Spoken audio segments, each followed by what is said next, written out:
Well, shalom, shalom, everyone, and welcome again to From Pain to Passion, Purpose, and Power with yours truly, Dee Dee Cooper.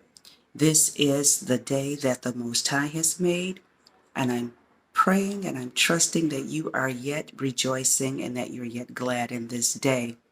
You know, this is the day that He has afforded unto us new mercies, new advances, new advantages. And I am just so excited and elated for all that the Most High has done on this Sabbath day. And for those of you who observe the Sabbath, Shabbat Shalom. This is a wonderful day. I hope that you are still expecting miracles and breakthroughs and great things from the Most High on today, as He's only ordained good things for those who are expecting them. You know, it's gray and a little overcast here where I am, but I tell you what, I am just so full from the word from our ministry earlier on today, and so full of gratitude for the Most High, so much so that the sun is shining here. And I pray that the sun, the S-O-N, is shining in your lives on today. So welcome again to From Pain to Passion, Purpose, and Power. And as per usual, I'd like to take this opportunity to invite those of you who have not done so already to subscribe to this channel.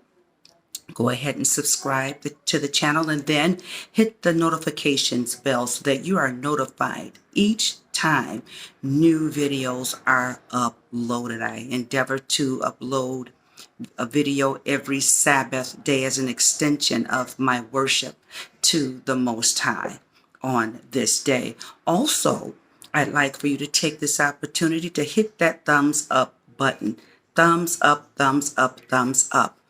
That raises our numbers in the algorithm so that we are easier to find on YouTube. So definitely give us that like, hit that thumbs up button. You can also comment on the videos. I respond to every comment because we're in this walk together. Also join us on our Facebook page. Now, this is an interactive page under the same name, From Pain to Passion, Purpose, and Power with yours truly.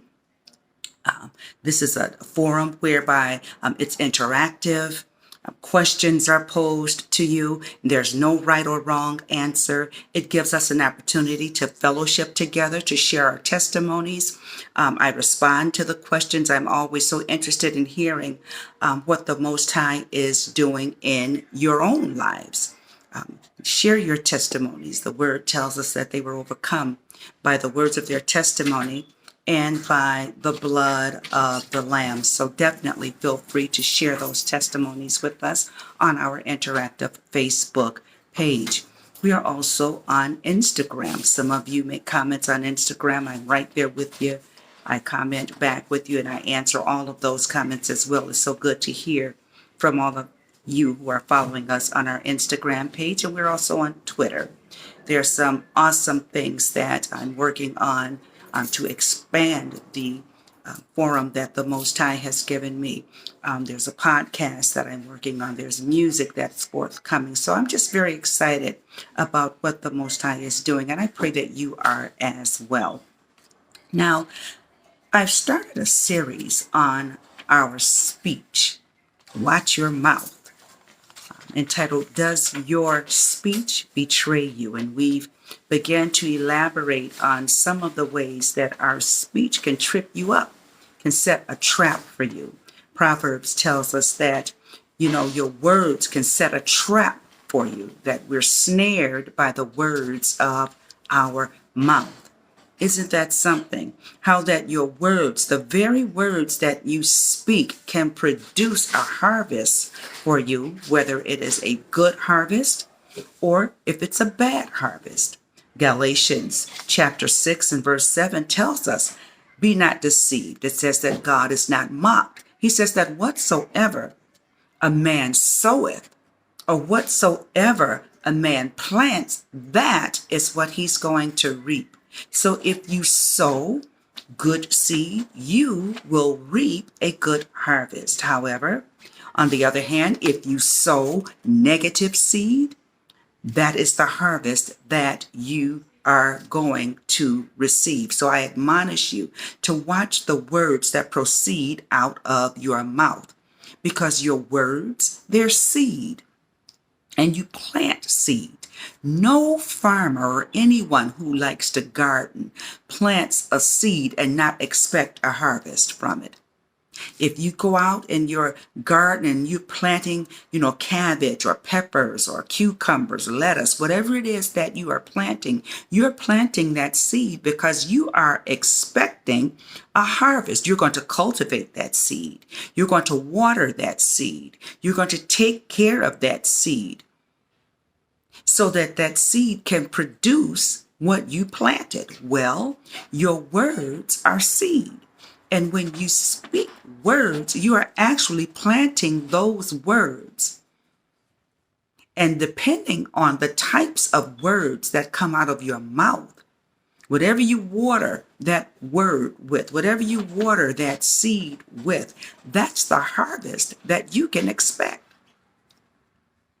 Now, in this series, we did teaching on these two modes of speech, and I call them the 1-2 knockout punch.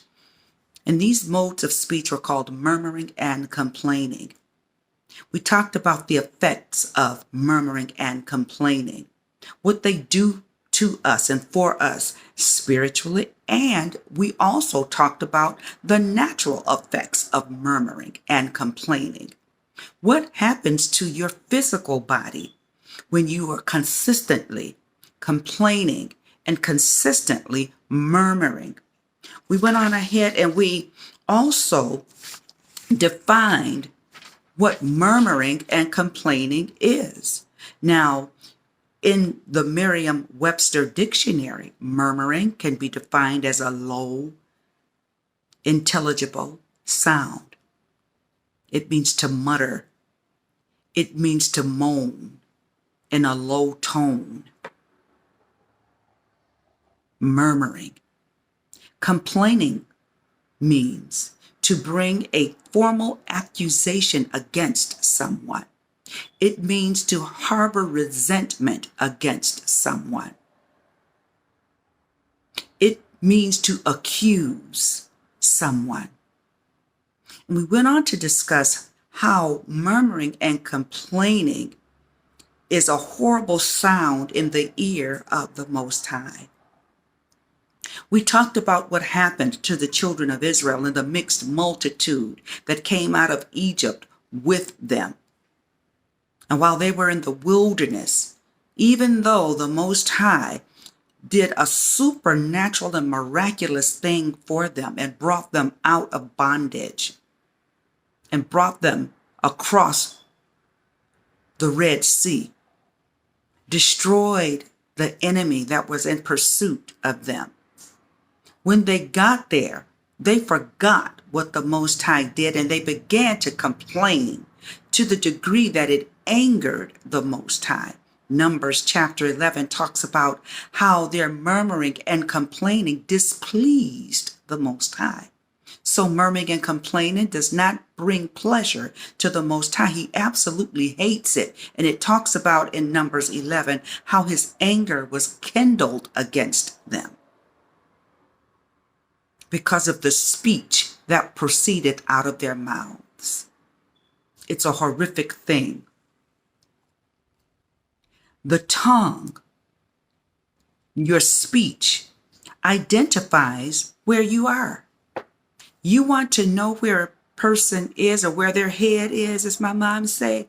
You want to know where a person's head is? Listen to what comes out of their mouth.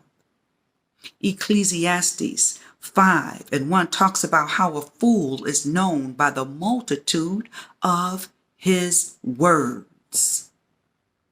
Words identify the state of mind that you're in. Words identify the condition of your mind, whatever you're thinking about. Yeshua says, out of the abundance of the heart, or out of the abundance of your mind, your mouth is going to speak whatever you're thinking of in abundance. Your words flow from the overflow that is in your mind. That's why it is incumbent upon us to renew our mind according to the word of Yah. Romans chapter 12, 1 and 2, and in Ephesians as well. Now, the word of Yah talks about the tongue, and I'm going to read some scriptures to you. And I'm going to be reading out of James and what the word of Yah has to say about the tongue.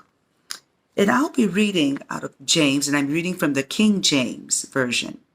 And I'm in chapter 3, and I'm going to start at verse 3. And the word says, "Behold, we put bits in horses' mouths." You know that thing that's in the horse's mouth that you use to guide him, to turn his head in the direction you want him to go? So it says, "Behold, we put bits in the horses' mouths, that they may obey us. And we turn about their whole body." Verse 4, "Behold also the ships, which though they be so great, and are driven of fierce winds, yet are they turned about with a very small helm, whithersoever the governor listeth." Or that helm and the governor that's at the captain in today's vernacular, that is at the helm of that ship. The helm is very small compared to the massive size of that ship. But it's the governor operating that small helm that tells that ship where to go. It directs and guides the ship. Verse 5, "Even so the tongue is a little member." When you think about it, your tongue is not a big member of your body. It's a very little member, the word says in verse 5. "And boasteth great things." Well, that tongue gets to wagging. It can boast about great things. It can exaggerate. It talks about great things. "Behold, how great a matter a little fire kindleth." The tongue is referred to as a little fire. Verse 6, "And the tongue is a fire, a world of iniquity. So is the tongue among our members, that it defileth the whole body, and setteth on fire the course of nature, and it is set on fire of hell." Your tongue, although it is a very small member of the body, it can do some great damage. Again, Proverbs 6 and 2, "Death and life lies in the power of the tongue."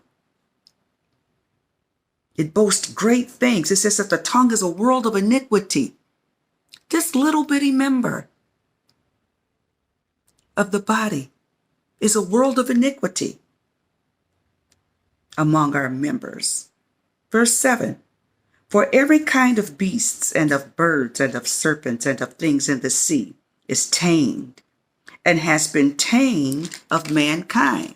So every beast, the birds and everything, they can be tamed, the word of Yah says. What does verse 8 say, though? It says, "But the tongue can no man tame. It is an unruly evil, full of deadly poison." This little thing that's in your mouth. "Therewith we bless God, even the Father, and therewith we curse men, which are made after the similitude of the Father," or the Most High, after the similitude of God. "Out of the same mouth proceedeth blessing and cursing. My brethren, these things ought not so to be. Does a fountain send forth at the same place sweet water and bitter water?" Verse 12, "Can the fig tree, my brethren, bear olive berries? Either a vine figs?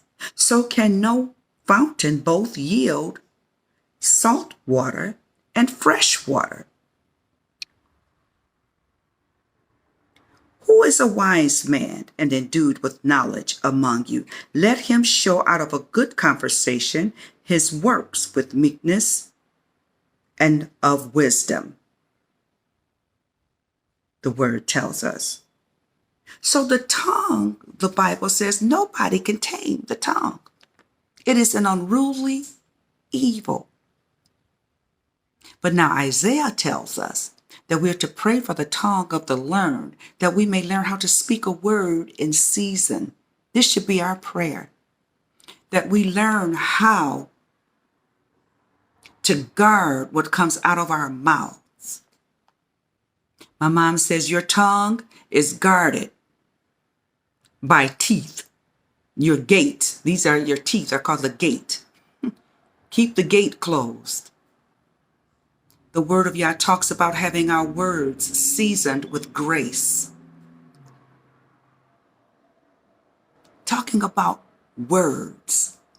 Words are powerful. Words. We defined murmuring and complaining. I also said that the Most High, all throughout the word of Yah, he talks about sounds. The word of Yah tells us, about the sound of the trumpet, how the Most High's ears are open to the cries of the righteous, how the Most High heard the sighs of the children of Yasharel when they were in bondage in Egypt, in Exodus, the 3rd chapter. Our words also has a sound in the Most High's ears. Now, just as murmuring and complaining invokes the wrath and the anger of the Most High, there are a couple of modes of speech that will do the exact opposite, and it invokes his very presence. There is a mode of speech that should always be in our mouths, beloved, and that is praise. The psalmist wrote that I will bless the Most High at all times, and his praise shall continually be in my mouth. And what does continually mean? It means perpetual. It is something that goes on and on and on without ceasing. The praises of the Most High shall continually be in our mouths. Now, the psalmist did not specify under which conditions the praises will continually be in his mouth. He didn't say, I will continue to bless the Most High under favorable conditions. No, he says, I make a decision that I'm going to bless the Most High at all times. I'm going to praise him continually. This is the language or the speech that shall continually be in my mouth. Continually. I'm going to read a psalm. I'm going to be in the Psalms a lot, and this is just an introduction. Whenever I start a new topic, I always do a part 1, and more than often I do a part 2, and this is going to be a 2-part lesson. Today I'm just giving you an introduction to these 2 very powerful types of speech that gets the Most High's attention. Now I'm reading Psalm 100. Now, the Psalms are actually songs that were sang in the temple. So, Psalm 100 is actually a song, but I'm going to read it to you today. It says, make a joyful noise unto the Most High. Make a joyful noise unto the Lord, all ye lands. So, murmuring and complaining is not a joyful noise if it invokes the Most High's wrath. But the psalmist is saying here, make a joyful noise unto the Most High, all ye lands. Serve Yah, serve the Lord, serve the Most High with gladness, and come before his presence with singing. This doesn't sound like the moaning and the griping and the complaining that was going on in the wilderness. We're talking about songs of gladness here. We're talking about a glad, joyful noise here. Verse 3, know ye that the Most High, know ye that the Lord, he is God. He is Elohim. He is our Adonai. It is he that hath made us, and not we ourselves. We are his people, and we are the sheep of his pasture. Enter into his gates with thanksgiving, and into his courts with praise. Be thankful unto him and bless his name. Here are some instructions as to how we are to approach the Most High. We're entering into his gates with thanksgiving. So we shall always have an attitude of gratitude, an attitude of thanksgiving as we approach the Most High. Again, there are not any conditions here. Didn't say make a joyful noise unto the Most High as long as things are going your way. Make a joyful noise unto the Most High just as long as things are favorable, as long as there are no painful circumstances. No, make a joyful noise. You mean to tell me that I can have joy in the midst of a painful situation? You absolutely can. You mean to tell me that I can speak words of praise and adoration to the Most High? I can speak positive words even though the situation looks as if it's going in an opposite direction? You absolutely can. Enter into his gates with thanksgiving. Enter into his courts with praise. It says, be thankful unto the Most High and bless his name. Why? For the Lord is good. Yahweh, the Most High, he is good. His mercy is everlasting. His mercy is everlasting. Didn't say that your circumstances are everlasting, beloved, but Yahweh's mercy is everlasting. And his truth. What is Yah's truth? His word. St. John 17:17. Yeshua says, sanctify them, Father, by thy truth. Why? Your word is truth. His truth, Yahweh's word, the Most High's word, God's word endures forever. Your sorrow, the pain, the circumstances, the situation, the trial, the tribulation doesn't last always. The psalmist also says, weeping, it endures only for a night. But joy comes in the morning. Now, my nighttime may not be your nighttime, the period of time. Your night season may last longer than mine, and vice versa.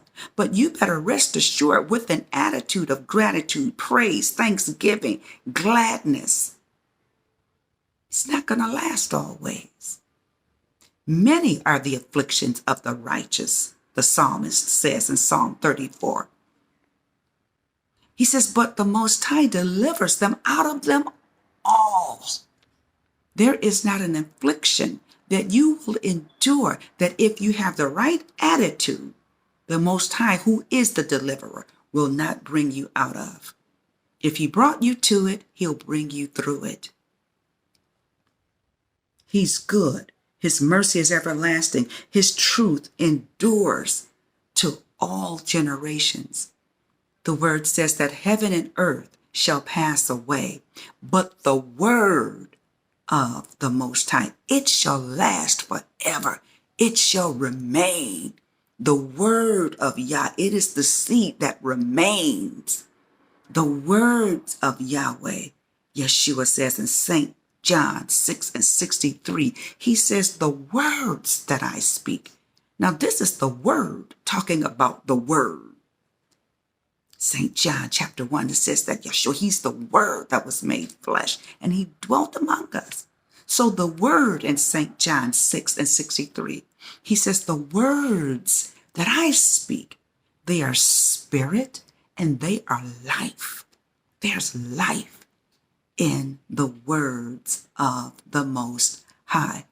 Can you now see the contrast between murmuring and complaining and praise? Murmuring and complaining is the language of fear and doubt, and it will eventually lead you to unbelief. But these two modes of speech are the language of faith, and they are praise and worship. Praise and worship. They get the Most High's attention. They invoke his very presence. Murmuring and complaining always keeps you focused on the moment. It keeps you focused on whatever it is that you may be enduring at that time. Because that's all you're talking about is what you can see right in front of you. And you can speak such words of murmuring and complaining until that issue, that circumstance, that situation looks insurmountable. It looks just like the mountain that Yeshua was talking about over in Mark, the 11th chapter, where he says you can speak to the mountain and command it to be cast into yonder sea when you don't doubt in your heart. Murmuring and complaining always keeps you focused on what's before you to the degree that what's before you becomes large. You're magnifying the circumstance and the situation above the Most High. You're actually accusing him of not having power enough to deliver you out of your dilemma. It keeps you in the moment. If you're looking at the mountain and that's all you can see, you can't look forward. You can't see past it because that's all you see. And if that's all you see, you're not going to look beyond the mountain. You're not going to even speak to the mountain. You're speaking about the mountain. And it's keeping you stuck. It's hindering your ascension from pain to passion, to walk in purpose with power from the Most High. It keeps you focused on what's before you. What does the word of Yah says? It says that the just shall live by his faith. The word also tells us that we walk by faith and not by sight, because your sight, what's before you, is not what really is. It keeps you focused. And if all you can see is your current situation, you're not going to look forward. You're going to start looking back, just like the mixed multitude did in Numbers chapter 11. If you do not, and if you cannot look forward, you're going to start looking back. I'll say that again. If you cannot look forward, you're going to start looking back. I'm going to go back to Numbers chapter 11. And Numbers is also referred to as the book of murmurings. Some even call it the book of wanderings, but it's referred to as the book of murmurings. There were 12 complaints that these people brought against the Most High. But I'm going to read this, chapter 11, starting at verse 1. And it says, and when the people complained, it displeased the Most High, and the Most High and the Lord heard it, and his anger was kindled. And the fire of the Lord burnt among them, and consumed them that were in the uttermost parts of the camp. Murmuring and complaining displeases the Most High, and it displeased him so much so that his fire was kindled against those that were complaining, and it consumed them. It brings destruction. Verse 2, and the people cried unto Moses, and when Moses prayed unto the Lord, the fire was quenched. And he called the name of the place Taberah, because the fire of the Lord burnt among them. And the mixed multitude that was among them fell a-lusting. Now here, the group of people, again, they were brought out of bondage, brought out of captivity in Egypt, Mitzrayim. They just saw the effects of complaining. They saw the people in the camp get consumed by the fire of the Most High. And even after all of that, it says that they went a-lusting. Continuing with verse 4. And the children of Israel also wept again. So the mixed multitude went a-lusting, and the children of Yasharel started crying and weeping again, it says. And they said, who shall give us flesh to eat? forgetting that the Most High, the Almighty, omnipotent one, just delivered them miraculously from their enemies. They forgot about that. Who shall give us flesh to eat? Remember, if you're not looking forward, you're looking back. If you can't see past your circumstances, you're going to start looking back. Case in point, verse 5. We remember the fish which we did eat in Egypt freely, the cucumbers, the melons, and the leeks, and the onions, and the garlic. They started looking back to their captivity. Boy, when we were in Egypt, we had fish and onions and garlics and leeks. But now, remember, murmuring and complaining keeps you in the present moment. Doesn't have you look beyond. Right? Started looking back, remembering all of the fish, onions, leeks, garlic that they had, the melons in Egypt when they were in captivity, the same place where they began to sigh, so much so that the Most High heard their sighs and sent the deliverer to bring them out. Isn't that something? And so here they are, they began to look back at that and says, but now, currently, right now is the time present, right? It says, but now our soul is dried away. There is nothing at all besides this manna before our eyes. All we can see in the present is this manna before our eyes. Even that was supernaturally provided for by the Most High. They began to look back and complain about the current situation, bringing an accusation before Yahweh. Who's going to feed us now? Do you understand? Awesome. Let's look at Ecclesiastes chapter 7 and verse 10.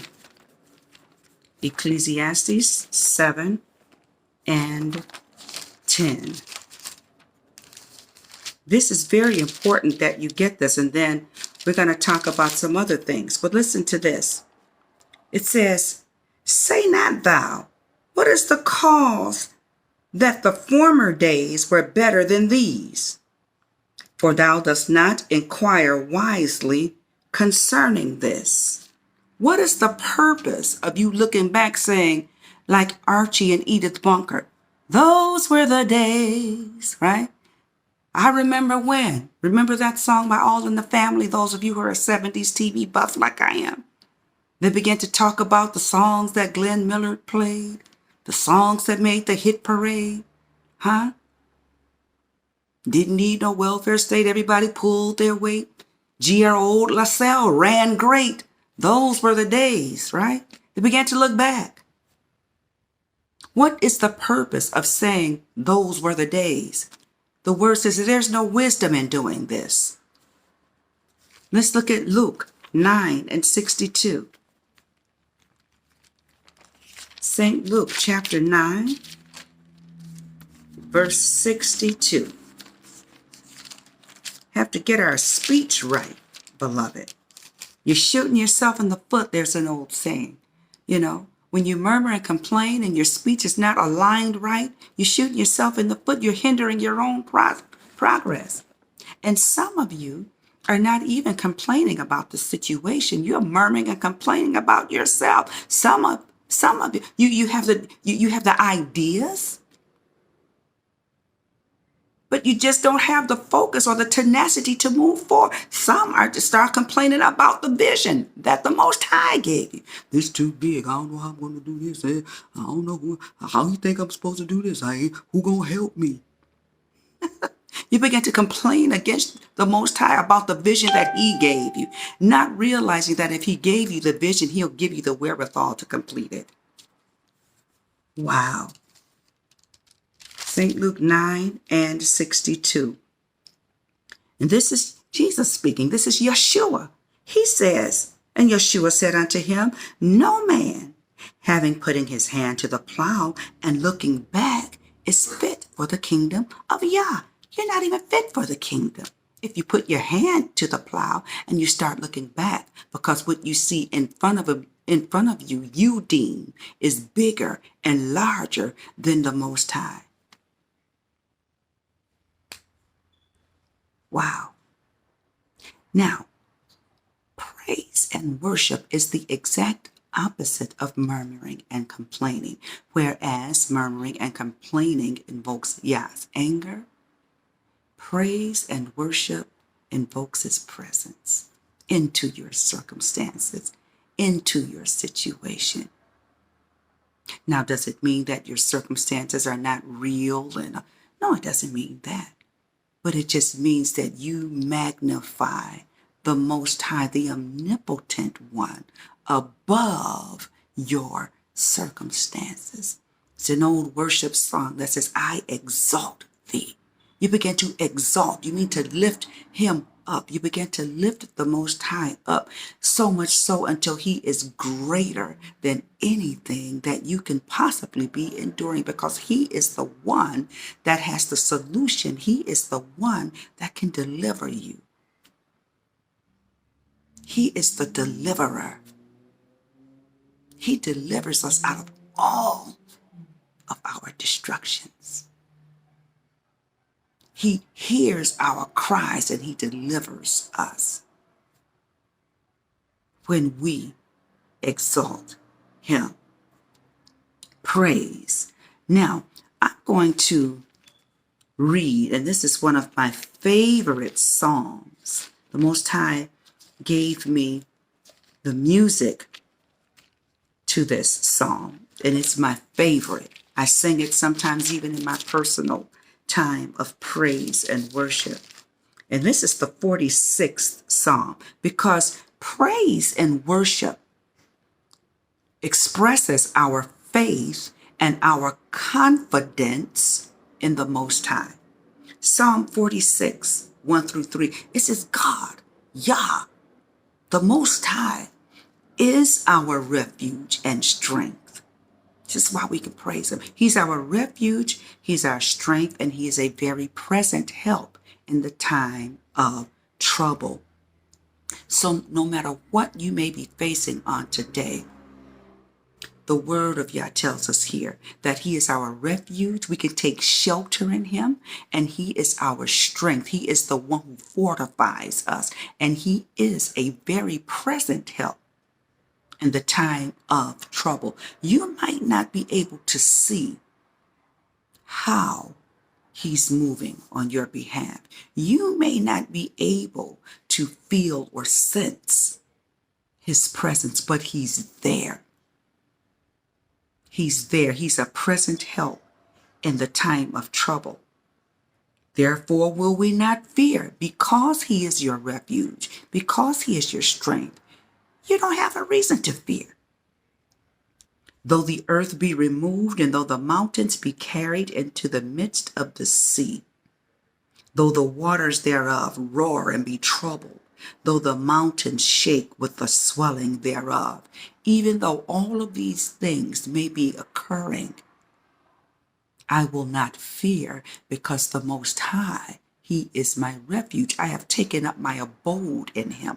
I'm abiding in him, according to Psalm 91.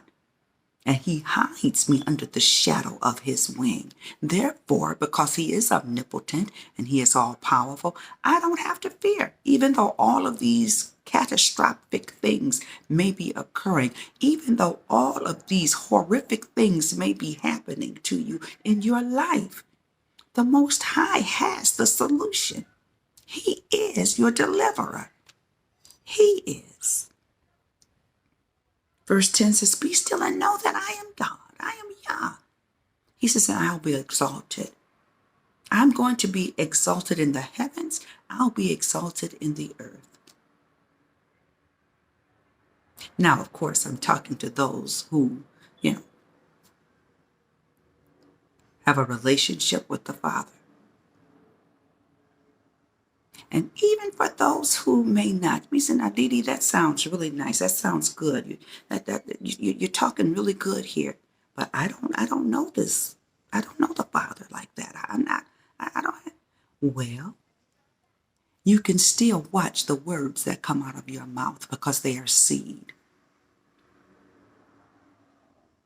You can open your mouth and speak. Remember Hebrews 11:3. When the Most High spoke, he says, by words, by faith, the Most High spoke and the worlds were framed. You can speak positive, powerful words that will frame your world. They will frame your life. I'm using the scriptures because the word of Yahweh is rich and it's powerful, and it has the solution to any circumstance that you may face in your life. This is why I use the scriptures, and I also use other resources as well, because he is an Elohim, a Yah of balance. So Yahweh is our refuge. He's our strength. He's a very present help in the time of trouble. In Isaiah, the word tells us that when we go through the waters, they're not going to overtake you. When you go through the fire will not be kindled upon you because the Most High is with you. While I'm in the Psalms, I'm going to go to Psalm 57, and this is a very powerful psalm. We're talking about praise and worship, and I'm just setting it up. And then we're going to come back to it next week, but I'm going to read the 57th Psalm. And it says, and this is the song. Now, King David wrote this song. He was a songwriter. He was a psalmist. And it says, be merciful unto me, O God. Be merciful unto me, for my soul trusts in thee. Another word for faith is trust. In the Old Testament, the word trust is used. In the New Testament, we hear the word faith. He says, my soul trusts in you. Yea, in the shadow of thy wings will I make my refuge. Remember Psalm 91. He that dwelleth in the secret place of the Most High shall abide under the shadow of the Almighty. We read in Psalm 46 about how the Most High is our refuge and our strength, present help in the time of trouble. I'm going to keep reading. In the shadow of thy wings will I make my refuge until these calamities be overpassed. I'm going to keep trusting in you, Yah, until the calamities that I'm facing in my life, the pain, the circumstances, the trial, the tribulation, the illness, the sickness, the disease, whatever it is, I'm going to trust you until my calamities are gone, until they're overpassed. Remember the old saying, this too shall pass? Verse 2, I will cry unto God Most High. I will cry unto the Most High, unto God that performeth all things for me. He performs all things for you. The Psalm says that he perfects everything that concerns us. He shall send from heaven and save me from the reproach of him that would swallow me up. God shall send forth his mercy and his truth. No matter what you're facing, there's a word. Yahweh will send a word. He will send either the rhema, the spoken word, or he will send a scripture. He will send his word to deliver. Verse 4, my soul is among lions, and I lie even among them that are set on fire, even the sons of men whose teeth are spears and arrows, and their tongue a sharp sword. Now here are some pretty tight situations that the man of Yah finds himself in. The man of Yah saying, I'm among lions here. This is bad. I'm in a situation here. He says, even them that are set on fire, even the sons of men whose teeth are spears and arrows, and their tongue is a sharp sword. This is where I am right now. Yeah. I'm in a situation, I'm in a circumstance here that is adverse. Let's look at verse 5, though. He says, be thou exalted, be lifted up, be magnified, oh God, above the heavens. And if he's exalted above the heavens, he is also exalted above any circumstance, any pain, hurt, rejection, fear, anything that you may be enduring right now. God is exalted above the heavens, and he's exalted above those situations as well. Let thy glory be above all the earth. Listen to verse 6. David goes on. He says, they have prepared a net for my steps. My soul is bowed down. They have digged a pit before me, into the midst whereof they are fallen themselves. Some more circumstances that he's facing right now. But look at verse 7. He says, but my heart is fixed. My heart is fixed. It's stayed. It is established. It's firm. It's unmovable. My heart is not wavering. My heart is steadfast, oh God. My heart is fixed. I will sing and give praise. This is the solution to the circumstances that I may be facing, and it's the solution to the circumstances that you may be facing.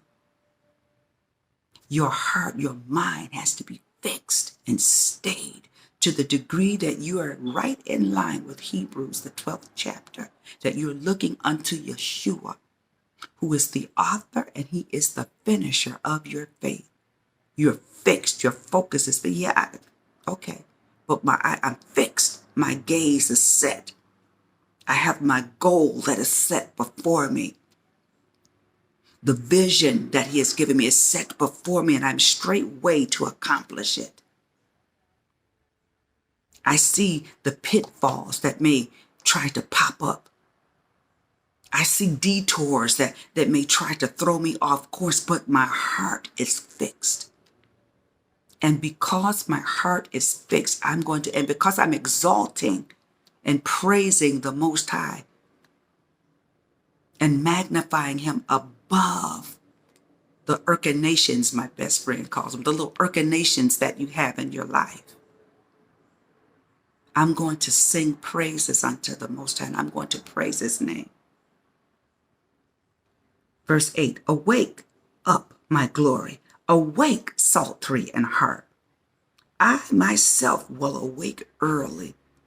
Get up from that place of despair. Get up from that place of torment. Get up from that place of fear. Get up from that place of murmuring and complaining and wallowing in self-pity and self-defeat. Get up. Wake up. David was a psalmist. He was a musician. He says, wake up, psaltery and harp. You may not have a psaltery. You may not even have a harp. But you have a 10-stringed instrument called your hands. You can clap. Psalm 47. Clap your hands, O ye people. Shout unto Yahweh with the voice of triumph. You have a voice. No one said that you had to sound like Tremaine Hawkins. No one said that you had to sound like anybody else, but the Most High's ears are open for your praise. It says, verse 9, I will praise thee. I've made a decision. I will praise thee, O Lord, among the people. I will sing unto thee among the nations. For your mercy is great unto the heavens, and thy truth unto the clouds. Be thou exalted, O God, above the heavens. Let thy glory be above all the earth. This is the posture that we are to be in. These are the words that shall come out of our mouth, words of praise and adoration to the Most High. Now, what does it mean to praise? Miriam says, the verb form of the word to praise, it means to express a favorable judgment of. Now remember, murmuring and complaining brings an accusation against, but praise is a favorable expression. It means to commend. It means to glorify. It means to express appreciation. It means to speak well of. It means to honor. It means to laud. Now, the noun form of the word praise, it means it is the expression of gratitude and respect. It is the expression of gratitude and respect unto the Most High. Praise and worship, beloved, is the language of faith. It says that no matter what I'm looking at before me, I'm not focusing on that because I choose to make the Most High and to magnify Him above what I see. My focus is on the greatness of the Most High, His power, His faithfulness, His truth. My apostle admonishes us. She said, everyone should have a book of wars. Go back and look at the marvelous, miraculous things that the Most High has already done for you and begin to thank Him in advance for bringing you out of the current situation as well. Your heart is steadfast, it's fixed, it's firm, it's unmovable. No matter what it looks like, I will bless Yahweh. I will bless the Most High. I will bless the Lord at all times, and His praises shall continually be in my mouth. I will not bring an accusation against the Most High. Great is the Lord, and greatly to be praised. My soul doth magnify Yahweh, and my heart rejoice in the Elohim of my salvation. Greater is He that is in me than he that is in the world. Yea, in all of these things, I am more than a conqueror through Him who loves me. Words of praise. Yahweh, you're faithful. I remember when you brought me out of this situation. I remember I was faced with this dire circumstance and you brought me out of that. I remember, Yahweh, and certainly your great power will bring me out of this. So what I'm going to do while I'm here, while you're making me, and while you're forming me, because remember, pain has a purpose. And it is to bring us to a place of passion to the Most High. It is to bring us to the place of purpose so that we can walk it out with power. There is a purpose. There's a plan. Remember, we're on the potter's wheel and we're being formed and we're being made. So while you're in that trial or situation, your attitude should be that of praise and thanksgiving.